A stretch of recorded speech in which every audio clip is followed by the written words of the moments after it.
السلام علیکم ورحمۃ اللہ وبرکاتہ۔ ناظرین، اگر آپ ہمارے چینل میں نئے ہیں تو ہمارا چینل یس سر چینل کو سبسکرائب کریں اور بیل آئیکن کو دبائیں تاکہ نئے نئے ویڈیو اپلوڈ ہوتے ہی آپ تک نوٹیفیکیشن کے ذریعے پہنچ سکیں۔ جزاک اللہ۔ اما بعد،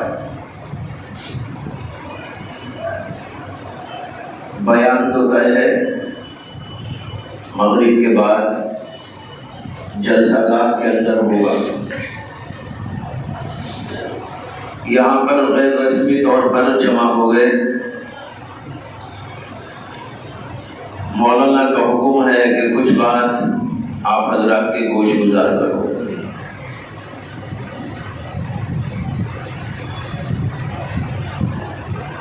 اس وقت میں ایک بات یہ عرض کروں کہ استقبال آپ حضرات نے جس والیانہ انداز سے کیا ہے، یہ تو میں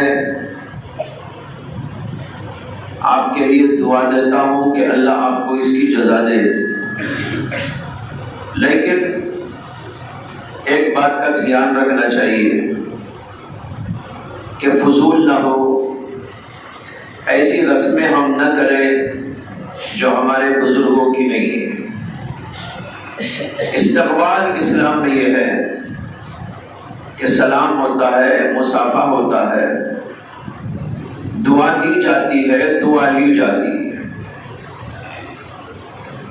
باقی یہ پھولوں کا اڑانا، آپ غور کریں کہ کتنے 100,000 روپے آپ لوگوں نے پانی میں ڈال دیے، بلکہ مٹی میں ڈال دیے۔ اڑایا تو کہاں گیا؟ ظاہر بات ہے میں بھی نہیں کھایا، آپ بھی نہیں کھائے، نہ میرے پیٹ میں گیا نہ آپ کے پیٹ میں گیا، البتہ پیروں میں گیا، مٹی میں گیا۔ ہم تھوڑی دیر کے لیے سوچیں کہ ہمارے ہی آس پاس میں کتنے غریب لوگ ایسے ہوں گے جن کے آج کھانا نہیں پکا ہوگا۔ ہوگا کہ نہیں ہوگا؟ آپ کے آس پاس میں، پڑوس میں، آپ کے علاقے میں کئی لوگ ایسے ہوں گے جن کے ہاں بچے کھانا نہیں کھائے ہوں گے، کسی کو دوا کی ضرورت ہوگی، کسی کو اور کوئی مسئلہ درپیش ہوگا۔ ہم نے اگر وہ پیسے ان کو دے دیے ہوتے، میرا استقبال آپ کرنا چاہتے تھے تو کم از کم یوں کہہ کر کسی غریب کو دے دیتے کہ اللہ اس کا ثواب شعیب اللہ کو پہنچا دے، مجھے ثواب پہنچ جاتا۔ چیز ایک جگہ پر جا کر فائدہ مند ہو جاتی، ان کو فائدہ ہوتا، دل کی خوشی سے وہ دعا دے دیتے، آپ کو بھی دعا ملتی، مجھ کو بھی دعا مل جاتی، اور یہ دعا آپ کو اور مجھے دونوں کو آخرت میں کام آتی۔ لیکن اب جو ہوا اس کا نتیجہ یہ ہوا کہ کسی کے کام کچھ نہیں آیا، پیسہ پورا مٹی میں چلا گیا، پورے روڈوں پر پڑے ہوئے ہیں،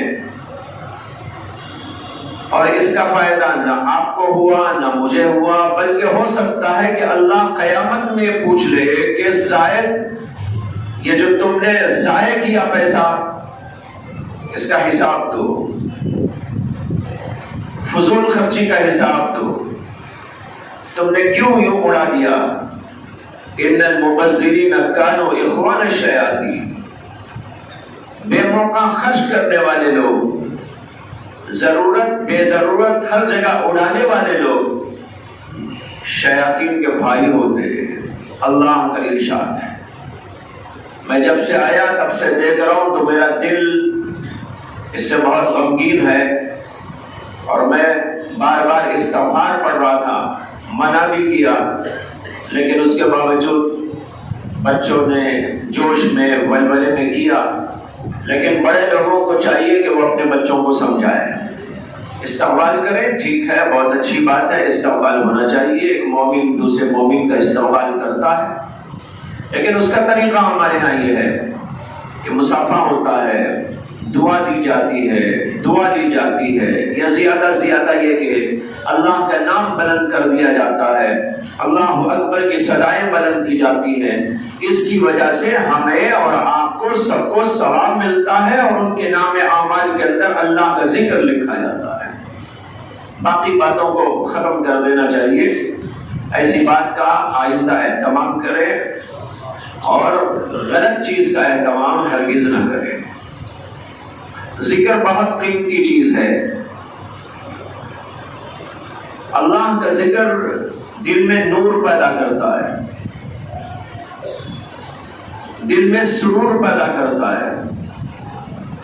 اللہ تبارک و تعالیٰ کی یاد سے انسان کی عقل میں کمال پیدا ہوتا ہے۔ اسی لیے اللہ تعالیٰ نے قرآن میں فرمایا ان فی خلق السماوات والارض واختلاف اللیل والنہار لآیات لأولی الالباب الذین یذکرون اللہ قیاما وقعودا وعلی جنوبہم ویتفکرون فی خلق السماوات والارض ربنا ما خلقت هذا باطلا سبحانک فقنا عذاب النار۔ بلا شبہ زمین و آسمان کی بناوٹ میں، زمین کو دیکھو، آسمان کو دیکھو، اللہ نے کیسی اس کی بناوٹ کی ہے، کس طرح اللہ نے ان چیزوں کو بنایا ہے۔ واختلاف اللیل والنہار، دن اور رات کے آنے جانے کے اس نظام میں کیسا سورج غروب ہوتا ہے، کیسے اپنے وقت کے اوپر طلوع ہوتا ہے، ایک منٹ دو منٹ ایک سیکنڈ کا بھی کوئی فرق نہیں ہوتا۔ آج کی تاریخ میں سورج جس وقت طلوع ہوا، آج تاریخ ہے 20، مہینہ ہے نومبر کا، نومبر کی 20 تاریخ کو آج سورج صبح میں جس وقت، جس منٹ اور جس سیکنڈ پہ طلوع ہوا، گزشتہ سال بھی اس تاریخ میں اسی وقت میں طلوع ہوا، اس کے پہلے سال بھی، اس کے پہلے سال بھی، جب سے اللہ نے سورج کو پیدا کیا 20 نومبر کی تاریخ میں اسی وقت طلوع ہوا، نہ ایک منٹ نہ ایک سیکنڈ آگے ہوا نہ ایک سیکنڈ پیچھے۔ اور پھر آئندہ سال بھی آپ آزما لیجیے، آئندہ سال جب یہی تاریخ آئے دیکھ لینا آج کی تاریخ میں کون سے وقت میں طلوع ہوا، آئندہ سال بھی اسی وقت طلوع ہوگا، اس کے بعد بھی اسی وقت طلوع ہوگا، ایک منٹ ایک سیکنڈ کا کوئی فرق نہیں۔ اللہ کہتے ہیں واختلاف اللیل والنہار، دن اور رات کے آنے جانے کے اس نظام میں جو حیرت انگیز نظام ہے، لآیات لأولی الالباب، عقل والوں کے لیے بڑی نشانیاں موجود ہیں۔ عقل والے، سمجھ والے غور و فکر سے کام لیتے ہیں تو ان کو اس کے اندر اللہ کی قدرت نظر آتی ہے، اللہ کی جلالت نظر آتی ہے، اللہ کا علم نظر آتا ہے، اللہ کی تدبیر کار فرما نظر آتی ہے، اللہ کی مشیت اور اللہ کا ارادہ نظر آتا ہے، اللہ کی قدرتوں جلالتوں کا ایک سما بن جاتا ہے جب آدمی ان پہ غور کرتا ہے۔ لآیات لأولی الالباب، عقل مند لوگوں کے لیے۔ لیکن عقل مند کس کو کہتے ہیں؟ اللہ نے آگے تشریح کر دی، الذین یذکرون اللہ، عقل مند وہ لوگ ہیں جو اللہ کو یاد کرتے ہیں، اللہ کا ذکر کرتے ہیں، قیاما وقعودا وعلی جنوبہم، کھڑے ہوئے بھی، بیٹھے ہوئے بھی، لیٹے ہوئے بھی، یعنی ہمہ وقت اللہ کو یاد رکھتے ہیں، اللہ کو کبھی نہیں بھولتے۔ یہ ہے عقل مند لوگوں کی علامت۔ وَيَتَفَكَّرُونَ فِي خَلْقِ السَّمَاوَاتِ وَالْأَرْضِ، اور وہ زمین و آسمان کی مخلوقات کے اندر غور و فکر سے کام لیتے ہیں، ہر چیز میں اللہ کی قدرت کی نشانیاں ان کو نظر آتی ہیں جب وہ غور و فکر کرتے ہیں۔ حدیث میں آتا ہے اللہ کے نبی علیہ السلام نے فرمایا تفکروا فی خلق اللہ ولا تفکروا فی اللہ، اور ایک حدیث میں فرمایا تفکروا فی آلاء اللہ ولا تفکروا فی اللہ، خود اللہ کی ذات میں غور نہ کرو، وہ تو تمہاری سمجھ میں نہیں آئے گا، ہاں اللہ کی مخلوقات میں غور کرو، اللہ کی نعمتوں میں غور کرو، اللہ نے کیا کیا نعمتیں دی، اللہ نے کیا کیا چیزیں بنائی، زمین کیسی بنائی، آسمان کیسا بنایا، چاند و سورج کیسا بنایا، اس کے اندر روشنی کیسے رکھی، اور ان روشنیوں کی وجہ سے ہمیں کیا کیا فائدہ پہنچ رہا ہے۔ ہمارے درخت پک رہے ہیں، پھل پک رہے ہیں، انسانوں کو روشنی مل رہی ہے، انسانوں کو گرمی مل رہی ہے، یہ سارے فوائد و برکات اللہ نے اس میں رکھے۔ ان میں غور کرو، لیکن خود اللہ میں غور نہ کرو، اس لیے کہ اللہ میں غور کریں گے تو آپ کو سمجھ میں کیا آئے گا۔ تو یہ ہے تفکرون فی خلق السماوات والارض۔ جب آدمی اس میں غور کرتا ہے تو وہ زبان حال سے کہہ اٹھتا ہے ربنا ما خلقت ھذا باطلا، اے اللہ آپ نے ان چیزوں کو بیکار نہیں پیدا کیا ہے، کیا کیا اس کے اندر فائدے، کیا کیا اس کے اندر برکتیں، کیا کیا اس کے اندر منفعتیں، کیا کیا اس کے اندر خوبیاں، کیا کیا اس کے اندر کمالات۔ جب غور کرتا ہے تو بزبان حال کیا اٹھتا ہے ربنا ما خلقت ھذا باطلا، سبحانک، اے اللہ آپ کی ذات بے عیب ہے، آپ میں کوئی عیب نہیں، آپ کا کمال تو زمین میں نظر آ رہا ہے، آپ کا کمال آسمان میں نظر آ رہا ہے، ہر چیز میں دیکھو اللہ اللہ نظر آ رہا ہے۔ اللہ نظر آنے کا مطلب ہے اللہ کا کمال نظر آ رہا ہے، اللہ کا جمال نظر آ رہا ہے، اللہ کا حسن نظر آ رہا ہے، اللہ کی خوبصورتی نظر آ رہی ہے، اللہ کی حکمت نظر آ رہی ہے، اللہ کی تدبیر نظر آ رہی ہے۔ سب چیزیں اللہ کے کمالات کے اوپر دلالت کرتی ہیں۔ ربنا ما خلقت ھذا باطلا سبحانک فقنا عذاب النار، آپ کی ذات پاک ہے۔ ایک شاعر نے کہا تھا گلستان میں جا کر ہر ایک گل کو دیکھا، گلستان میں جا کر ہر ایک گل کو دیکھا، نہ تیری سی رنگت نہ تیری سی بو ہے۔ کہتا ہے کہ میں گلستان میں گیا، باغ میں گیا، دیکھا بڑے اچھے اچھے خوبصورت پھول ہیں، عجیب عجیب رنگتوں کے پھول ہیں، عجیب عجیب خوشبو اس کے اندر موجود ہے، لیکن اے اللہ تیری سی رنگت کسی میں نہیں ہے، تیری سی بو کسی میں نہیں ہے۔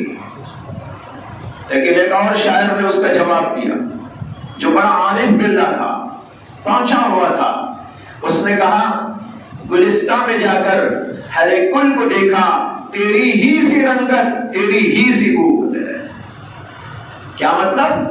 اللہ سب چیزوں میں نظر آ رہا ہے، اللہ کی حکمت نظر آ رہی ہے، اللہ کا کمال نظر آ رہا ہے، اللہ کا جمال نظر آ رہا ہے، اللہ کا حسن نظر آ رہا ہے، اللہ کا علم اور اللہ کی قدرت کی نشانیاں نظر آ رہی ہے۔ اس لیے اس نے کہا گلستان میں جا کر ہر ایک گل کو دیکھا، تیری ہی سی رنگت تیری ہی سی بو۔ لیکن یہ کس کو معلوم ہوتا ہے؟ جو غور کرتا ہے۔ روزانہ غور کرو، اپنے اوپر بھی غور کرو۔ اللہ نے آنکھیں دی ہیں، زبان دی ہے، کان دیا ہے، ہاتھ پیر دیے ہیں، دماغ عطا کیا ہے، کتنی قدرت کتنی طاقت مجھ کو عطا کی ہے، میں کیا کیا کرتا ہوں۔ اور پھر ان آسمان زمین چاند اور سورج میں غور کرو، ان میں غور کریں گے تو اللہ کی قدرت کی نشانیاں نظر آتی رہیں گی، اور جب ان کو غور سے دیکھیں گے اور ان کو غور سے پڑھیں گے تو آپ اللہ کے سامنے سجدہ ریز ہو جائیں گے۔ آپ کہیں گے کتنی بڑی طاقت والا، کتنی بڑی حکمت والا، کتنا بڑا یہ عظیم مولا، میں اس کو چھوڑ کر کہاں جاؤں؟ میں اسی کے سامنے پڑا رہوں گا، میں اسی کے سامنے جھکتا رہوں گا، میں اسی پر قربان ہوتا رہوں گا، میں اسی پر اپنی جان قربان کر دوں گا، میں اپنے آپ کو اس کے اوپر نچھاور کر دوں گا، اس لیے کہ وہ بڑا صاحب جمال ہے، وہ بڑا صاحب کمال ہے، بڑی طاقتوں والا، قدرتوں والا ہے، اس کے جیسا کوئی نہیں ہے۔ لیس کمثلہ شیء، یہ کہہ کر انسان اللہ والا ہو جاتا ہے۔ لہذا ہم سب کو بھی اللہ والا ہونا ہے کہ نہیں ہونا ہے؟ ہونا ہے۔ جب ہونا ہے تو یہ غور کرو، انشاءاللہ آپ کو ان سب چیزوں کے اندر اللہ کی قدرت جلالت نظر آئے گی، اور پھر آپ بے تحاشا اللہ کے سامنے گر پڑیں گے۔ اللہ ہم سب کو قبول کرے اور اپنی معرفت اور اپنی رضا اور قربت ہم سب کو عطا فرمائے۔ وآخر دعوانا الحمدللہ رب العالمین۔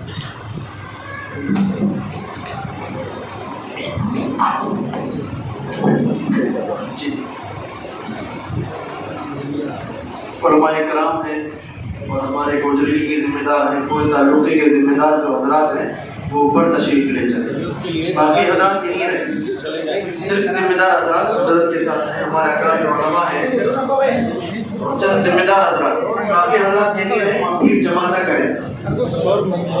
مغرب کے بعد مستقل جلسہ گاہ کے اندر محفل ہے، مجلس ہے، وہاں جس مقصد کے لیے میں اور آپ جمع ہوئے ہیں وہاں سننا بھی ہے اور دینا بھی ہے۔